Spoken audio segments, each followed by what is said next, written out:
Hello students, welcome to our channel civil staff Himachal. और आज next video है आपके सामने रीजनिंग के ऊपर। टॉपिक आज जो हम कवर करने जा रहे हैं वो है मिसिंग नंबर्स का। देखिए, मिसिंग नंबर्स का क्वेश्चन आपके एग्जाम में सीसैट एग्जाम में मिसिंग नंबर्स का क्वेश्चन जो है वो देखा गया है कि मिसिंग, देखो, नंबर सीरीज और मिसिंग नंबर ये दो चैप्टर्स है जिसका क्वेश्चन पक्का आता है, नंबर सीरीज और मिसिंग नंबर।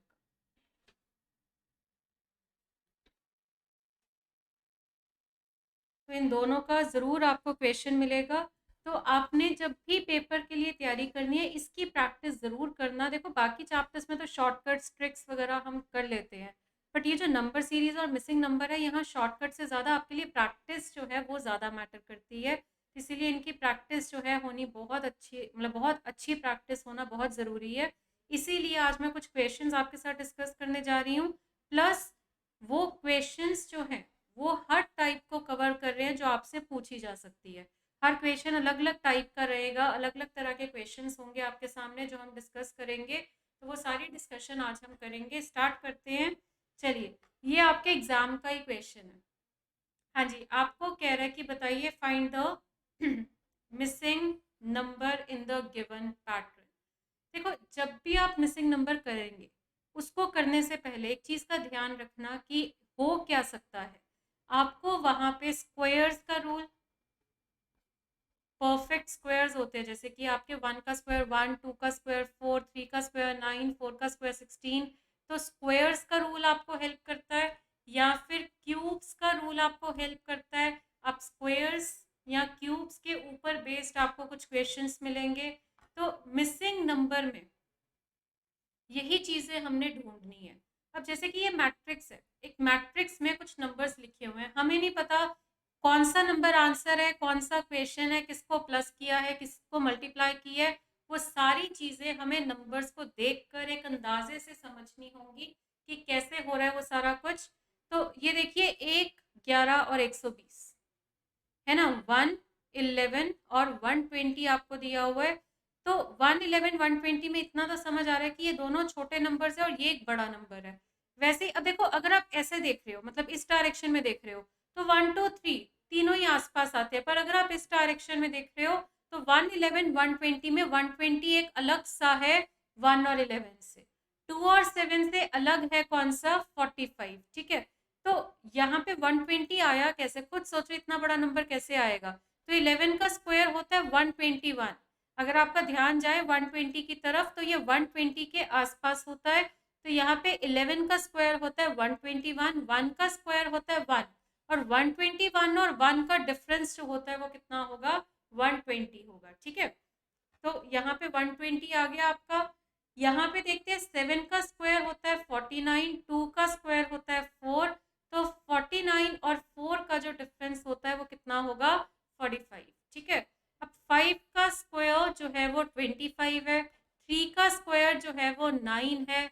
25 में से 9 अगर आप माइनस करेंगे तो 25 माइनस 9 कितना आ जाएगा, 16। तो मतलब आपको एक तरह से ये सीरीज और ये सीरीज समझ ली जब आपने, तभी आप इसको पूरा कर पाएंगे। तो आंसर आपका यहाँ पे क्या होगा, सी ऑप्शन 16। और ये आपके एग्जाम का क्वेश्चन है, ये आपके सी सैट एग्जाम में आया था। ठीक है। तो आप देख सकते हैं कि वैसे भी आपका स्क्वायर क्यूब का जब भी आपका क्वेश्चन आएगा ना, आप हमेशा आपके माइंड में स्क्वायर्स और क्यूब्स बहुत फ्रेश होने चाहिए, ताकि आपको क्लिक कर सके कि यहाँ पे स्क्वायर्स का रूल बन रहा है क्या, या फिर आपका क्यूब्स का रूल बन रहा है। तो चलिए आगे बढ़ते हैं। हाँ जी, ये भी आपका एग्जाम का क्वेश्चन है। यहाँ पे आपको पूछा what is the value of x, मतलब ये आपका ब्लैंक है, इसकी वैल्यू बतानी है। तो 15 20 और 16। तो 15 प्लस 20 और 16 अगर हम करते हैं तो कितना, देखो ये रूल पहले तो कैसे पता लगा। देखो, रूल तो मैं आपको बता ही दूंगी, पर रूल को पहचानना बहुत जरूरी है। आप यहाँ पे देखो 15 17 12 19 16 20 16 18 सारे आसपास के नंबर्स है। दो नंबर बड़ा, दो नंबर छोटा, दो नंबर बड़ा, एक नंबर छोटा, मतलब इस तरह से मैट्रिक्स है। तो जब भी इस तरह का मैट्रिक्स होता है ना, जब आपके आसपास के नंबर्स होते हैं, वहां पे कोई रो का सम या कोई कॉलम का सम हो सकता है सेम हो। कई बार रो का सम और कॉलम का सम भी सेम होता है, वो हमें, वही चीज हमें देखनी है। तो ये 15, 20 और 16, तो इसमें अगर आप 15 प्लस 20 प्लस 16 करते हैं तो कितना आता है, ये देखिए 15 प्लस 16 कितना हुआ, ये 31, 31 प्लस 20 कितना हुआ, 51। चलिए नेक्स्ट में देखते हैं 17, 16 और 18। 17 प्लस 16 प्लस 18 अगर मैं करूँ, ठीक है, यही चीज आपका ध्यान क्यों जा रहा है, क्योंकि देखो दो नंबर ज्यादा दो नंबर पीछे अगर ऐसे नंबर्स हैं तो इनको ऐड करके हो सकता है जिधर दो नंबर ज्यादा है उधर ही दो नंबर कम हो रहा हो, कि अल्टीमेटली उनका सम जो है वो बराबर आ रहा हो। तो ऐसे हमें समझना है रूल को। तो 17, 16 और 18 को अगर आप ऐड करते हैं ये भी कितना आ रहा है, 51 आ रहा है ना। तो ये 33 और 18 अगर आप ऐड करोगे तो 51 आएगा। तो 12, 19 और x को अगर आप ऐड करते हैं तो आपका यहाँ भी 51 आना चाहिए। जैसे कि ये दो रोज में आपका 51 आया है, थर्ड रो में भी आपका कितना आना चाहिए, 51। तो 12 और 19 को जोड़ के कितना बनेगा आपका, 31। और 31 में कितना जोड़ के 51 आएगा, 20 जोड़कर। तो आंसर इसका क्या होगा, ऑप्शन नंबर ए। आगे बढ़ते हैं। चलिए अब इस क्वेश्चन में देखिए हो क्या रहा है। आपको यहाँ पर उसने 13, 7, 27, 54, 45, 144। अब देखो ये वाली रो पे ध्यान जा रहा है कि ये बड़ा नंबर है, इस रो में ये बड़ा नंबर है ना, और इसमें ये बड़ा नंबर है। तो हो सकता है 13 और 7 को किसी तरह से हम जब सॉल्व करेंगे तो आंसर आपका 27 आएगा। तो सोचिए कैसे हो सकता है। हाँ जी, किस तरह से हो सकता है, एक बार सोचिए। तो देखिए 13 प्लस 7 करके आता है 20, पर हमें चाहिए 27, यानी प्लस 7 और करना है। तो एक प्लस 7 और दूसरा प्लस 7, यानी कि ये वाला नंबर 2 टाइम्स हो रहा है, या फिर ये कह लो कि आप इस नंबर का डबल कर रहे हैं और इसमें आप ऐड कर रहे हैं। ठीक है, तो 13 प्लस 14 करके आपका 27 आएगा। 45 का डबल कितना होगा, 90। ठीक है, तो 90 और 54 को ऐड करके आपका कितना आ जाएगा, 144। ठीक है, 32 का डबल कितना होगा, 64। और ये वाला जो नंबर है और ये वाला नंबर दोनों को जोड़कर 68 आना चाहिए। तो यानी 68 माइनस 64 कितना होगा, 4 होगा। तो देखो होता क्या है कि किसी भी रो या किसी भी कॉलम में एक अकेला बड़ा नंबर मिल रहा है या एक अकेला छोटा नंबर मिल रहा है, तो वो नंबर देखकर आप अपना क्वेश्चन एक अंदाजा लगा सकते हैं कि इन दो नंबर्स को सॉल्व करके एक बड़ा नंबर आ रहा है। अच्छा, कई बार क्या होता है कि दो बड़े नंबर है और एक छोटा नंबर है, तब भी एक अंदाजा लग जाता है कि इन दो बड़े नंबर्स का कुछ करके छोटा नंबर आ रहा है। तो बड़े से छोटा नंबर माइनस करके आता है या डिवाइड करके आता है, और छोटे नंबर से बड़ा नंबर जो है वो प्लस करके आता है या फिर मल्टीप्लाई करके आता है। तो ऐसे ही आपको नंबर्स देखो मल्टीपल्स लर्न होने चाहिए, आपको मतलब टेबल्स आपको लर्न होने चाहिए, स्क्वायर्स आपको लर्न होने चाहिए, क्यूब्स आपको लर्न होने चाहिए। तो ये चीज़ें अगर आपको लर्न होंगी तो आगे इन क्वेश्चंस को करने में आपको दिक्कत नहीं आएगी, और आपकी कैलकुलेशन बहुत अच्छी होनी चाहिए। ठीक है, बट वैसे आपके एग्जाम में कोई इतना टफ क्वेश्चन एज सच नहीं, ये इन क्वेश्चंस को हम टफ नहीं बोल सकते। बहुत ही नॉर्मल सा क्वेश्चन आता है कि आपको देख के एक अंदाजा लग जाता है। नंबर्स ही कुछ इस तरह से होते हैं कि आपको देख के अंदाजा लग जाता है कि यहाँ पे कौन सा रूल है। चलिए आगे बढ़ते हैं। अब ये देखिए यहाँ पे ऐसे तो 9, 8, 7, 4, 5, 6 और सारे ही बड़े नंबर है। अगर आप ऐसे देखो तो ऐसा हो सकता है कि ये दो छोटे नंबर है और ये एक बड़ा नंबर है। 8 और 5 दो छोटे नंबर है और ये एक बड़ा नंबर है ना। तो कैसा हो रहा है, 9 और 4 से 20 कैसे आएगा, 9 और 4 का डिफरेंस कितना होगा, 5, और 5 का 4 गुना करके आपका कितना आ जाएगा, 20। 8 और 5 का डिफरेंस कितना होगा, 3, और 3 का 4 गुना करके आपका कितना आ जाएगा, 12। यानी इन दोनों का डिफरेंस, क्योंकि देखो 9, 4 से आप 13, 9 प्लस 4 करते हो तो 13 आता है, 13 से 20 प्लस 7 करके आता है। पर अगर आप 8 प्लस 5 करते हैं तो वो ऑलरेडी 13 हो गया, 13 में प्लस 7 करके यहाँ 20 आना चाहिए था। तो ऐसा तो हो नहीं रहा ना, प्लस से नहीं हो रहा। मल्टीप्लाई से अगर आप करते हो 9 4 36, तो यहाँ पे आप देख सकते हैं 36 से 20 का कोई सिस्टम बैठ ही नहीं रहा। तो यानी कि फिर आप देखते हो कि दोनों का डिफरेंस जो है 9 और 4 का डिफरेंस जो है वो 5 था, और उसका 4 टाइम्स करके आपका कितना आ रहा है, 20 आ रहा है। वैसे 8 और 5 का डिफरेंस कितना था 3, और 3 का इंटू 4 करके आपका कितना आ रहा है 12 आ रहा है। चलिए आगे बढ़ते हैं। तो ये 7 और 6 का डिफरेंस जो है वो कितना हुआ 1, और उसका 4 टाइम्स करके कितना आएगा 4। तो आंसर आपका यहाँ पर क्या होगा, ऑप्शन नंबर सी। चलिए नेक्स्ट क्वेश्चन। हाँ जी, यहाँ पे भी आप जब इसको ट्राई कर रहे हैं तो अगर आपका ध्यान जा रहा है, ये देखो 4 5 18, 4 और 5 छोटे नंबर है, 18 एक बड़ा नंबर है, यानी 4 और 5 को किसी तरह से सॉल्व करके हमने 18 का नंबर लेके आए हैं। तो ये किस तरह से हो सकता है वो हमें देखना है। तो देखो 4 और 5 से 18 कैसे आएगा, 4 और 5 को अगर मैं ऐड करूं तो कितना होगा 9, और 9 इंटू 2 करके कितना आएगा 18। 6 और 7 को अगर मैं ऐड करूं तो कितना होगा 13, और 13 में इंटू 2 करके कितना आएगा 26। 13 प्लस 17 ऐड करके कितना होगा 30, और 30 इंटू 2 करके आपका कितना आ जाएगा 60।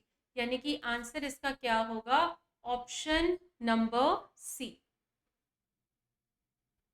चलिए इस तरह का क्वेश्चन भी आ सकता है। आपको यहाँ पर उसने क्या दिया है, कुछ नंबर्स, मतलब आपको बोले 7 इंटू 5 इंटू 4, जो बोला है बस वही नहीं करना। ठीक है, जो बोला है वही नहीं करना, उसके अलावा कुछ भी कर दो।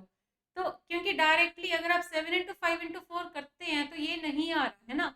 तो वो चीज़ अगर आपको लिखी होती है, जैसे कि 9 इंटू 8 72 लिखा होता, तो इतना आसान तो आएगा नहीं ना। हमें यहाँ पे जो गिवन है उसके अलावा सोचना है।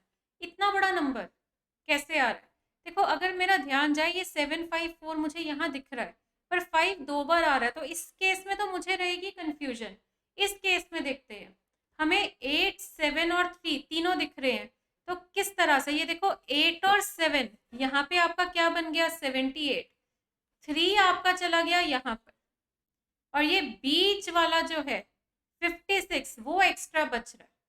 7 और 8 आपका रिवर्स हो गया, ठीक है।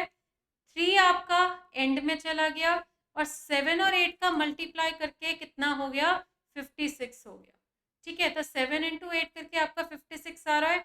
तो यहाँ पे इसी तरह से ये देखो 7 और 5 है, इसका क्या बनेगा 57, 4 का 4 ही रहेगा, और बीच में आपका क्या हो गया 7 और 5 का मल्टीप्लाई किया तो कितना हो जाएगा 35 हो जाएगा। ऐसे ही 6 और 8 का रिवर्स किया तो 86, यहाँ बीच में आपका क्या होगा 6 8 सा 48, और लास्ट में आ जाएगा 5, तो 86485। तो 86485 जो है आपको मिल रहा है कौन से ऑप्शन में, डी ऑप्शन में। चलिए आगे बढ़ते हैं। हाँ जी, अब यहाँ पे देखिए आपको 2 एग्जाम्पल्स गिवन है, और थर्ड एग्जाम्पल में आपको ये देखो क्वेश्चन मार्क दिया हुआ है। यानी आपने इन दोनों एग्जाम्पल्स को समझना है, और फिर जिस तरह से ये एग्जाम्पल सॉल्व हो रहा है हमें तीसरे वाले को कंप्लीट करना है। तो आप एक चीज़ देखिए, स्क्वायर के बीच में एक बड़ा नंबर आ रहा है, जैसे कि ये देखो 39 आ रहा है आपका, तो ये 3 है, ये 5 है, ये 3 है, और ये 6 है। कैसे आएगा, इन सबको अगर आप ऐड करते हो 3 प्लस 5 8, 8 प्लस 3 11, 11 प्लस 6 18, 18 से 39 का तो कोई लॉजिक नहीं है, है ना। फिर और क्या कर सकते हैं, देखो आमने सामने ज़्यादातर ऐसा सा कुछ क्वेश्चन हो ना, तो 4 नंबर्स है और उससे एक नंबर आ रहा है, मतलब 4 नंबर्स किसी भी पैटर्न में है और उससे एक नंबर आ रहा है, इस तरह का क्वेश्चन अगर आपको करना है, ज़्यादातर ना क्रॉस में लॉजिक लग रहा होता है कि ये आमने सामने वालों का कुछ, और इधर से ये वाले आमने सामने वालों का कुछ।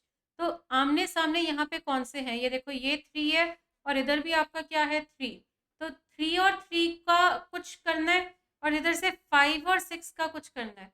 तो 5 और 6 को मल्टीप्लाई करेंगे तो कितना होगा 30, और 3 और 3 को मल्टीप्लाई करेंगे तो कितना होगा 9, और दोनों को ऐड करके आपका कितना आ गया 39। इधर से ये 4 और 4 है, तो 4 इंटू 4 करके आया 16, और ये 7 और 5 कितना हुआ 35, तो 16 प्लस 35 करके आपका कितना आ रहा है 51 आ रहा है। तो आंसर होगा यहाँ पर 51। नेक्स्ट 3 और 4 को मल्टीप्लाई किया कितना हुआ 12, 5 और 5 को मल्टीप्लाई किया कितना हुआ 25, तो 12 प्लस 25 कितना हो जाएगा 37। तो आंसर होगा आपका सी ऑप्शन 37। चलिए, अब ये मैट्रिक्स आप देख सकते हैं। यहाँ पे आप अगर देखो कि आंसर कौन सा है, क्वेश्चन कौन सा है, क्योंकि नॉर्मली हम क्या कर रहे थे, हम देख रहे थे कि सीक्वेंस में जो नंबर्स है ना, सीक्वेंस में जो नंबर्स है उनमें कोई एक नंबर बड़ा था, उन्हीं में कोई एक नंबर छोटा था, तो हमने कहा ये आंसर है, ये क्वेश्चन है। यहाँ पे ऐसा कुछ भी नहीं हो पा रहा।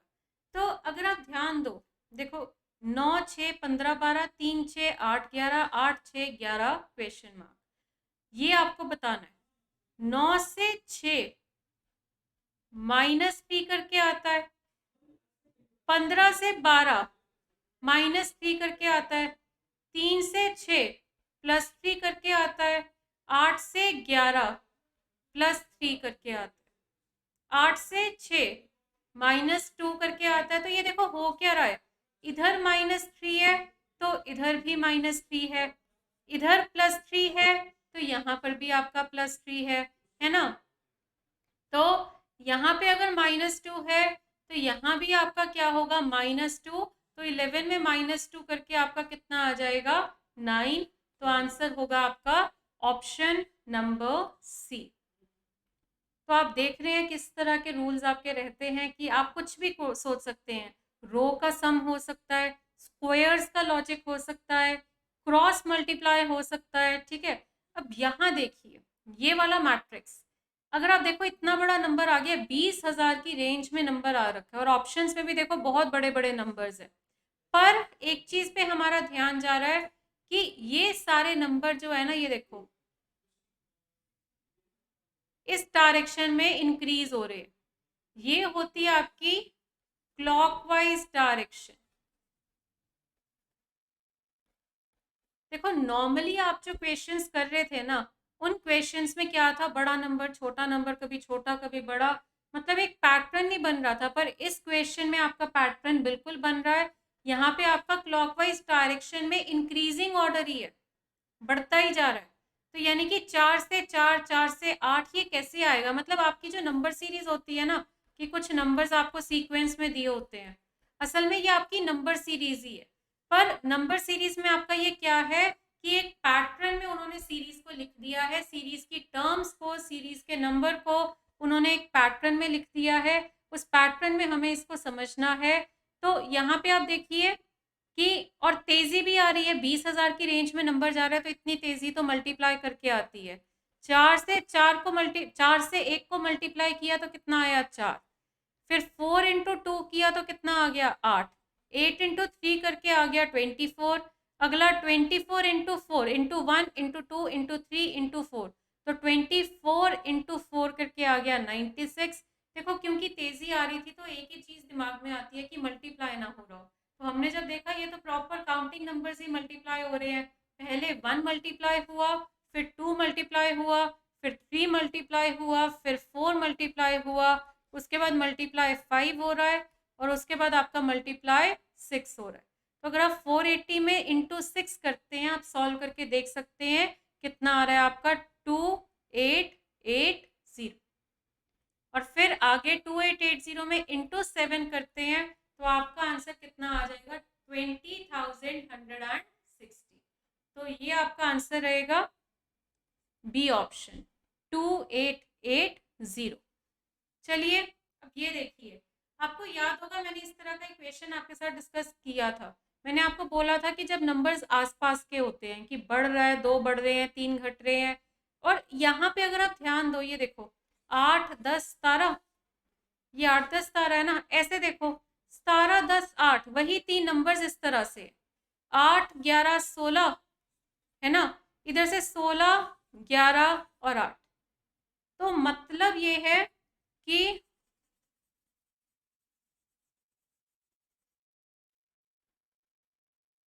हाँ जी, मतलब ये है कि यहाँ पे तो आप अगर ऑब्जर्व करो, कुछ रोज और कुछ कॉलम्स के नंबर्स भी सेम है, नंबर सेम आ रहे हैं कुछ रोज और कुछ कॉलम्स के। तो हम यहाँ पर क्या करेंगे, हमने देखना है कि कोई सम ना मैच कर रहा हो। तो 8 +10 +17 अगर आप करते हैं तो ये सम इनका ऐड करके कितना आ रहा है 35।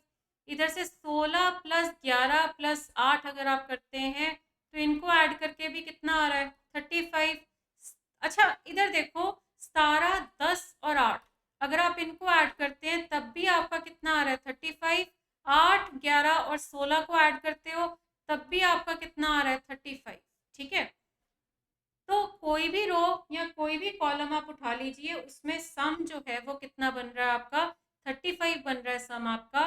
तो इसका मतलब यहाँ पे भी आपका 35 होगा, तो चाहे ऐसे देख लो चाहे ऐसे देख लो, क्योंकि यहाँ पे तो आपकी रो का भी सम वही है जो कि आपके कॉलम का सम है। तो यहाँ पे फिर 11 plus question mark plus 10 is equal to 35 है। तो 11 और 10 को जोड़ा तो कितना हो गया question mark plus 21 is equal to 35। तो क्वेश्चन मार्क कितना हो गया 35 माइनस 21, तो ये हो गया 14। तो आंसर है इसका ऑप्शन नंबर बी। हाँ जी, ये वाला क्वेश्चन देखिए एक बार। 0 3 8 15 24 35 48 क्वेश्चन मार्क 80। चलिए ये भी चीज अभी मैं डिस्कस आपके साथ करी थी क्या, कि आपको जब भी इस तरह से बोला जाए कि सीरीज नंबर्स जो हैं वो एक ही स्पीड में मतलब एक ही फ्लो में बढ़ रहे हैं, ठीक है, बढ़ रहा है घट रहा है ऐसा नहीं हो रहा। कि देखो 0 से बड़ा होता है 3, 3 से बड़ा होता है 8, 8 से बड़ा होता है 15, 15 से बड़ा होता है 24, 24 से बड़ा होता है 35, 35 से बड़ा होता है 48, तो ये 48 से तो बड़ा ही होता है नेचुरली 80। तो यानी ये आपकी सीरीज है, ये नंबर सीरीज है 0 3 8 15 24 35 48 डैश 80। तो अगर आप इनका गैप निकालते हैं तो 3 का होगा, अगला गैप 5 का होगा, नेक्स्ट गैप 7, इन दोनों में गैप आ रहा है 9 का, यानी कि ऑड नंबर्स के गैप चल रहे हैं। ये आपके जितने भी गैप्स हैं ये सारे के सारे आपके ऑड नंबर के हैं। तो 24 से 35 आपका होगा 11, ये आपका कितना हो जाएगा 13। तो अगला गैप आपका होगा 15 का, तो 48 और 15 को अगर आप ऐड करेंगे तो कितना आएगा 63, और उसमें अगर आप फर्दर 63 में 17 ऐड करते हैं तो वेरीफाई हो रहा है, उसका अगला क्या आ रहा है 80। तो आंसर आपका क्या होगा 63। तो आंसर ये देखिए ऑप्शन नंबर बी होगा। चलिए तो अब ये वाला क्वेश्चन, हाँ जी, हाँ जी 49 15 64 अगर आप इन मैट्रिक्स के नंबर्स को देख रहे हैं तो कुछ कुछ नंबर्स यहाँ पे परफेक्ट स्क्वायर है। ये मैंने आपको पहले ही बोला था कि जब भी आप क्वेश्चंस करेंगे आपने यहाँ पे ध्यान रखना है कि स्क्वायर या क्यूब तो नहीं आपको कहीं नजर आ रहा डायरेक्टली या फिर इनडायरेक्टली। तो 49 आपका क्या होता है 7 का स्क्वायर, 25 क्या होता है 5 का स्क्वायर, 81 होता है 9 का स्क्वायर, 64 क्या होता है 8 का स्क्वायर, 100 क्या होता है 10 का स्क्वायर, 36 क्या होता है 6 का स्क्वायर। ठीक है, तो यहाँ पर आपका बीच वाले नंबर तो परफेक्ट स्क्वायर्स नहीं है। तो आप ये देखो इधर 7 आ रहा है, इधर 8 आ रहा है और इधर 15 आ रहा है, ये कैसे हो सकता है। 7 और 8 को अगर आप ऐड करते हैं तो 15, 9 और 10 को अगर आप ऐड करते हैं 19, 5 और 6 को अगर ऐड करते हैं तो 11। तो आंसर आपका यहाँ पर क्या होगा ऑप्शन नंबर डी, यानी परफेक्ट स्क्वायर्स जिस नंबर के होते हैं उनको ऐड कर लीजिए तो आपका हो जाएगा 11। हाँ जी, उसके बाद ये देखिए, ये क्वेश्चन मैं चाहूंगी आप थोड़ा इसको ध्यान से देखें, शायद से आपको पता लग जाए क्या हो रहा है। देखो ट्राइंगल बना हुआ है ना, इसी ट्राइंगल में आपको बड़े नंबर भी दिख रहे हैं 17 26, छोटे नंबर भी दिख रहे हैं 4 5 6। छोटे नंबर है 3,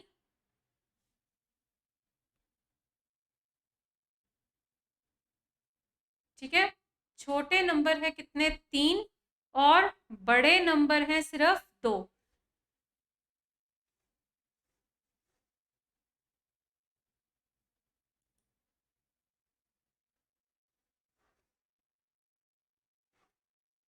हाँ जी, तो छोटे नंबर है कितने 3 और बड़े नंबर हैं सिर्फ 2। तो आप एक चीज देखो, इतना तो अंदाजा हो रहा है कि छोटे नंबर 3 है, बड़े नंबर 2 है, यानी यहाँ पे क्वेश्चन मार्क में बड़ा वाला नंबर चाहिए, छोटे वाला नंबर नहीं चाहिए। दूसरी बात, ऑप्शन में भी बड़े नंबर है। तीसरी बात, जब भी आप मिसिंग नंबर करेंगे ना, आपको एक चीज हमेशा हमेशा रहेगी कि आपको नन ऑफ दीज का ऑप्शन कभी भी नहीं देंगे। तो नन ऑफ दीज का ऑप्शन अगर मिसिंग नंबर में आ जाए ना तो बहुत दिक्कत हो सकती है, क्योंकि कई बार कुछ क्वेश्चंस होते हैं जहाँ पे मल्टीपल लॉजिक्स लग रहे होते हैं। तो मल्टीपल लॉजिक्स अगर लग रहे हैं और ऑप्शन में नन ऑफ दीज हो तो आपको कंफ्यूजन हो सकती है। हाँ, अगर नन ऑफ दीज नहीं है तो ऐसा हो सकता है कि आप एक लॉजिक लगा रहे हैं, उस लॉजिक से आपका आंसर नहीं आ रहा, तो आप मतलब ऑप्शन में आंसर नहीं दिया हुआ तो आप कह दोगे ये लॉजिक गलत है। पर अगर ऑप्शन में नन ऑफ दीज दिया होगा तो आप जज ही नहीं कर पाएंगे कि वो लॉजिक आपका सही हो रहा है कि गलत हो रहा है। तो इसीलिए नन ऑफ दीज आपको ऑप्शन में नहीं दिया जाता, जो काफी आपके लिए हेल्प हो जाती है। दूसरी बात, ऑप्शन देख के ना आपको अंदाजा भी लग जाता है नंबर किस रेंज में है। जैसे कि आपके जो एग्जामिनेशन क्वेश्चंस मैंने स्टार्टिंग में डिस्कस करे हैं उसमें भी नंबर्स आसपास होते हैं। ये सारे नंबर्स अगर आप देखो, ये सारे नंबर्स जो हैं आसपास है एक दूसरे के, ज्यादा डिस्टेंस में नहीं है ना। तो एक अंदाजा लग जाता है रेंज का। तो अगर आप ये देखो 17, देखो मैंने बोला था ना स्क्वायर्स क्यूब्स को माइंड में फ्रेश रखना, तो ये 4 का स्क्वायर होता है 16 जिसमें +1 करके आता है 17। 5 का स्क्वायर होता है 25 जिसमें कि +1 करके आ रहा है कितना, 26। तो ये देखो 17 के सामने 4 है, यानी 4 के सामने 17 कैसे, 4 का स्क्वायर +1। 5 के सामने 26 है, यानी 5 का स्क्वायर +1। तो 6 के सामने जो हमने लिखना है वहां क्या होगा, 6 का स्क्वायर +1। तो 6 का स्क्वायर कितना होता है 36, उसमें अगर आप +1 करते हैं तो आंसर आपका कितना आ जाएगा, 37। हाँ जी, आगे बढ़ते हैं। ये देखिए, अब आपको यहाँ पे ये लाइंस कितनी है, ये देखो एक लाइन है, ये दूसरी लाइन है और ये तीसरी लाइन है, और बीच में डिजिट्स कितनी है आपकी, 3 डिजिट्स है। तो 2 और 2 से अगर आप मल्टीप्लाई करते हैं तो कितना होगा, 4। 5 और 1 को मल्टीप्लाई करते हैं तो कितना होगा, 5। 4 और 2 को मल्टीप्लाई करते हैं तो बीच में कितना आ रहा है, 8। तो इस तरह से आपका ये रूल भी लग सकता है कि आपको कई बार ना सिंगल डिजिट्स दी होती है, आपके सर्कल के बाहर खूब सारी सिंगल डिजिट्स दी होती हैं। तो ज्यादातर जब डिजिट्स दी होती है ना तो आंसर भी डिजिट्स में होता है। मतलब ये बीच में जो 584 है ना, ये नंबर नहीं है, 584 नहीं है, ये है 5 डिजिट, 8 डिजिट, 4 डिजिट। तो ऐसा कभी होना कि बाहर डिजिट्स है तो मोस्टली अंदर भी डिजिट्स को जोड़कर नंबर लिखा होता है। तो यहाँ पे अब आपका देखो 2 into 2 वाला लास्ट में आया, मतलब इनका मल्टीप्लाई करके लास्ट में आ रहा है। 5 into 1 का मल्टीप्लाई करके फर्स्ट में आ रहा है, और 4 into 2 का मल्टीप्लाई करके किधर आ रहा है, मिडल में आ रहा है। ठीक है, तो आगे बढ़ते हैं। 2 और 2 को मल्टीप्लाई करके लास्ट में 4 आ रहा है। 3 और 2 को मल्टीप्लाई करके फर्स्ट में 6 आ रहा है। तो 3 और 3 को मल्टीप्लाई करके 9 आपका मिडल में आ रहा है। ये 4 और 2 मल्टीप्लाई करके कितना होगा, 8। तो ये आएगा लास्ट में। 6 और 1 मल्टीप्लाई करके कितना होगा, 6, वो आएगा स्टार्टिंग में। और 7 और 1 को मल्टीप्लाई करके होगा 7। तो आंसर आपका हो जाएगा 678, जो कि आपको गिवन है किसमें, ऑप्शन नंबर डी में। तो ये क्वेश्चन काफी अच्छा था। चलिए, हाँ जी, ये क्वेश्चन देखिए, 0, 2, 6, 12, क्वेश्चन मार्क 30, 42, 56 और 72। यहाँ पर आपका क्या है कि सीरीज ही है, वही बात आ गई, वही सीरीज है आपकी। बस फर्क इतना है कि यहाँ पे इन्होंने मैट्रिक्स में लिखी हुई है। इस तरह के 2 क्वेश्चन हम डिस्कस कर चुके हैं कि नंबर सीरीज को ना एक पैटर्न में लिखा होता है। तो चलिए नंबर सीरीज के लॉजिक से इसको करते हैं सॉल्व।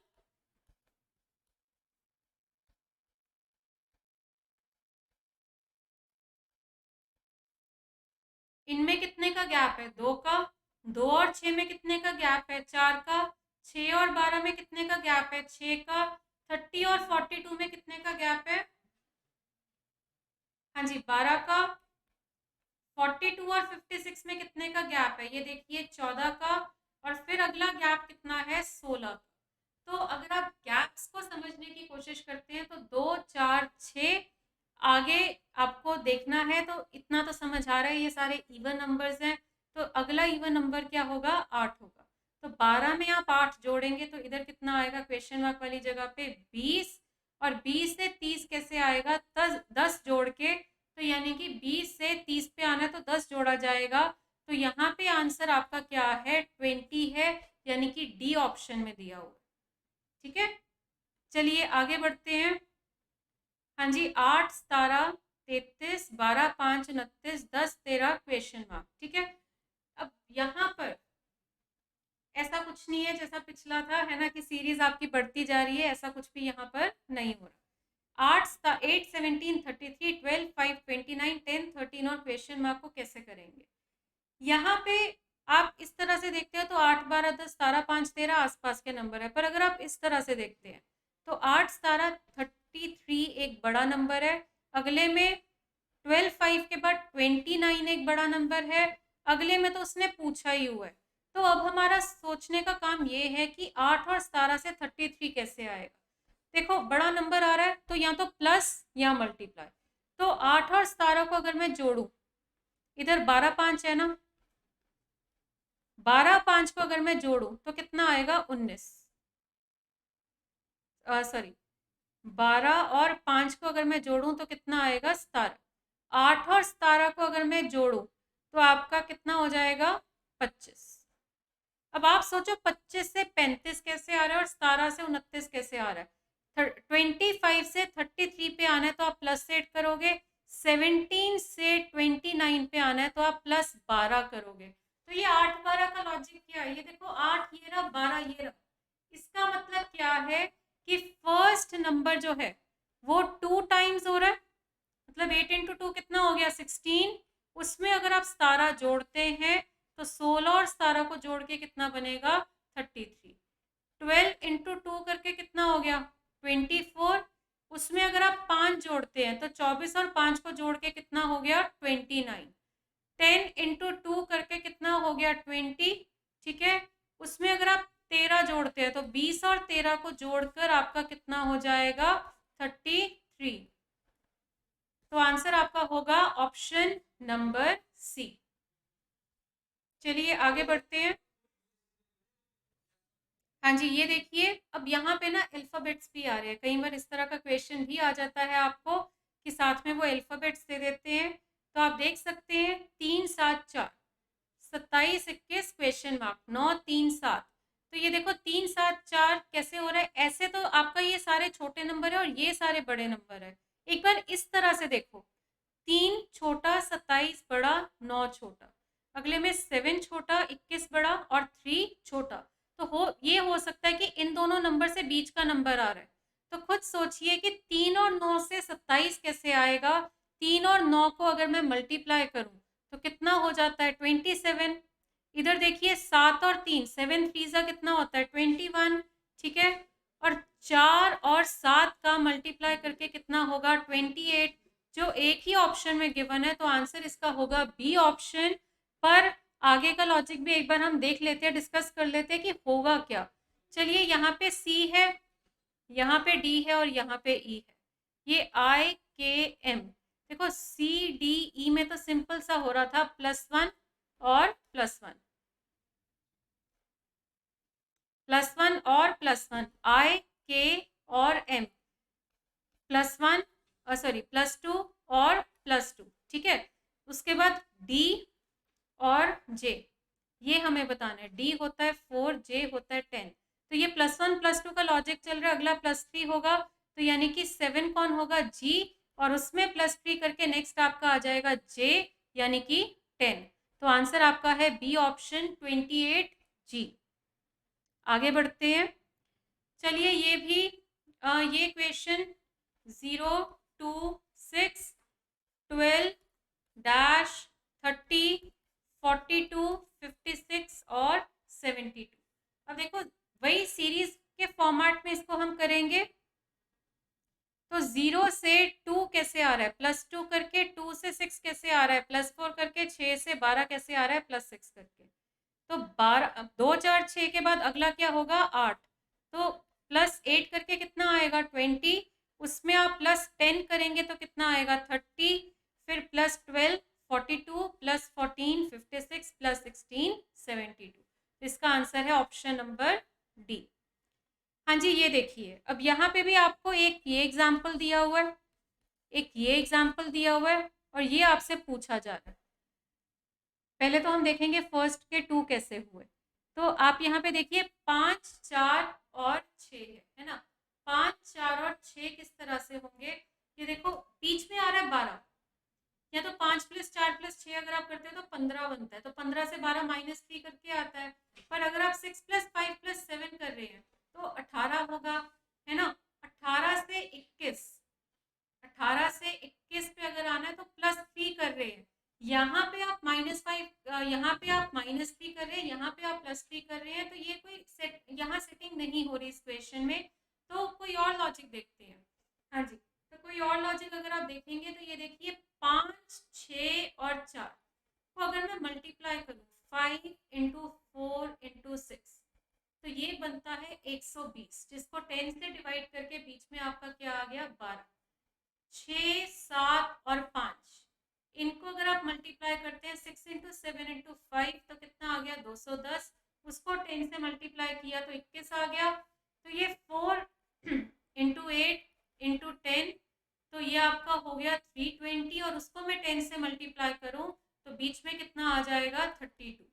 तो आंसर आपका यहाँ पर क्या है, ऑप्शन नंबर सी। ठीक है।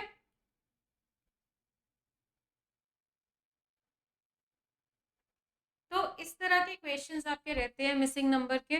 देखो मिसिंग नंबर और नंबर सीरीज, ये दो चैप्टर्स इस तरह के चैप्टर्स हैं कि आपको इसमें स्क्वायर, क्यूब्स, मल्टीपल्स, टेबल्स, 6 के टेबल हो गया, 7 का टेबल हो गया, 8 का टेबल हो गया, मतलब आपको ना बहुत बड़े टेबल्स नहीं बट बेसिक तो एटलीस्ट आपको लर्न होना चाहिए। नॉर्मली अब क्वेश्चन आपने देखा कहीं कहीं तो सीधा सीधा स्क्वायर लगा, है ना। कुछ जगहों पे सीधा स्क्वायर लग रहा था, अब कई जगह जैसे आपको मिल रहा है 27, ठीक है, 38, 51, आप इन नंबर्स को अगर देखोगे स्क्वायर्स आते होंगे तभी दिमाग में माइंड में आपके चलेगा कि ये 5 स्क्वायर +2 कर रहा है, ये 6 स्क्वायर +2 कर रहा है, और ये 7 स्क्वायर में +2 कर रहा है। ठीक है, तो कहीं ऐसा नहीं है कि हमेशा आपको सीधे सीधे स्क्वायर्स ही मिलेंगे। आपको वहां पे स्क्वायर में +2 या स्क्वायर में -1 या क्यूब में +1, तो आपको कुछ भी प्लस या माइनस करने को बोला जा सकता है। और आपने वहां पे वही चीज देखनी होती है कि अगर स्क्वायर के आसपास का आपको नंबर मिलेगा तो आप इस तरह से करते हैं सॉल्व। तो ये जो क्वेश्चंस मैं आपके साथ डिस्कस किए हैं आज, हमने यहाँ पे वो वाला किया कि रो का सम सेम है, कॉलम का सम सेम है, स्क्वायर वाला लॉजिक किया, सीरीज वाला लॉजिक किया। सीरीज आपकी एक बार सर्कुलर आई थी जो तेजी से बढ़ रही थी, वहां पे आपकी मल्टीप्लिकेशन हो रही थी। तो ये ही कुछ लॉजिक्स है जो आपके एग्जाम में आपसे पूछे जा सकते हैं। तो मिसिंग नंबर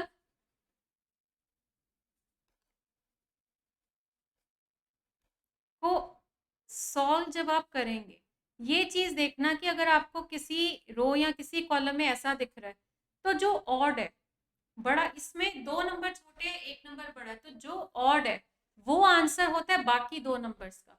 अगर ऐसा हो रहा है कि 2 नंबर बड़े हैं और 1 नंबर छोटा है, तो ऑड क्या है, छोटा नंबर, यानी छोटा नंबर जो है वो आपका आंसर आ रहा है बाकी के 2 नंबर से। ठीक है, ये आपका लॉजिक रहता है। चलिए एक चीज देखिए और, हाँ अल्फाबेट्स।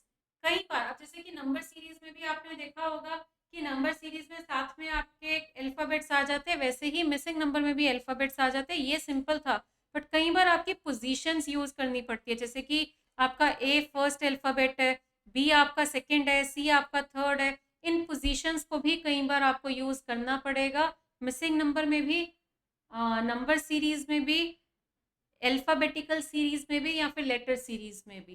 तो ये जितने भी क्वेश्चन है, या फिर एनालॉगी का चैप्टर आता है, ऑड वन आउट का चैप्टर आता है, मतलब एनालॉगी के क्वेश्चंस होते हैं, ऑड वन आउट के क्वेश्चंस होते हैं, इन सभी के लिए आपको इन पोजीशंस को हर हालत में लर्न करना ही है। ठीक है, तो ये लर्न कर लेना, सारे क्वेश्चंस आपके बहुत आराम से, ये न्यूमेरिक क्वेश्चंस आप कर लेंगे।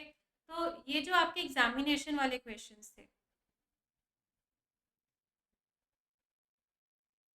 हाँ जी, ये देखिए। तो यहाँ पे देखो ये चीज़ मैं आपको कह रही थी कि नन ऑफ दीज आता नहीं ऑप्शन में। ये देखो 15, 16, 17, 19 नंबर इतने आसपास है कि एक अंदाजा तो आपको ऑप्शन देख के लग जाता है कि आंसर मेरा 15 से 19 की रेंज में आना चाहिए। तो आप जब लॉजिक लगाएंगे ना, आप इस चीज को माइंड में रखते हुए लॉजिक लगाते हैं कि इस रेंज में मेरा आंसर आ रहा है, तो इस रेंज में आंसर जो है किस लॉजिक से आ सकता है।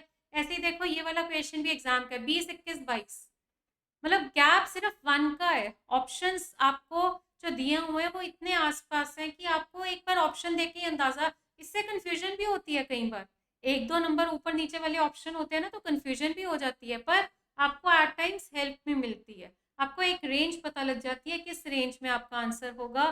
तो प्रैक्टिस कर लेना मिसिंग नंबर के और थोड़ी सी क्वेश्चंस की, क्योंकि इसमें शॉर्टकट नहीं था, ये सिर्फ प्रैक्टिस वाला चैप्टर है। नंबर सीरीज भी प्रैक्टिस वाला चैप्टर है, तो आप इनकी प्रैक्टिस करना ताकि आपका CSAT में जो आपको क्वेश्चन आएगा वो आप मिस ना करो। ऑल्दो आज का लेक्चर भी अगर आपने लगाया है तो आई डोंट थिंक आप कोई क्वेश्चन मिस करेंगे, क्योंकि हमने सारे के सारे रूल्स कवर कर लिए हैं। तो इसी तरह से हम नेक्स्ट क्लास में मिलेंगे, नेक्स्ट क्लास में इसी तरह से कोई इंपॉर्टेंट टॉपिक हम करेंगे। Okay students, bye, take care.